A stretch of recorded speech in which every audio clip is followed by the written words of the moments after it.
Sahai sisin ansai kenu biang ke Real Madrid ia ke Benfica.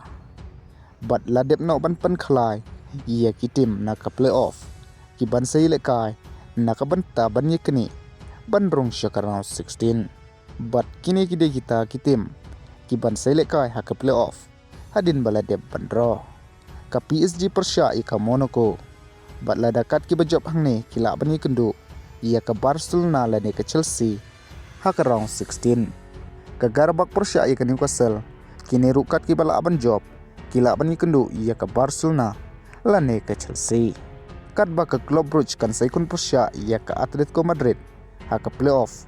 Bat kila ban yekendu haka round 16 ia ke Tottenham lane ke Liverpool.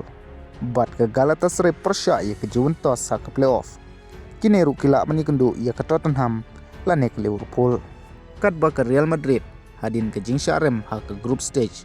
Persya ia ke Benfica lang ba Saul Arkul. Ke Real Madrid kan sahab ban yekun biang haka playoff. Persya hi ia ke Benfica. Bat ladakat ki bala aban job haka ne ke playoff. Kila ban yekendu ia ke Sporting dan ne ke Man City. Ke Bodo Glimt Persya ia ke Inter Milan. Kat ki bala aban job.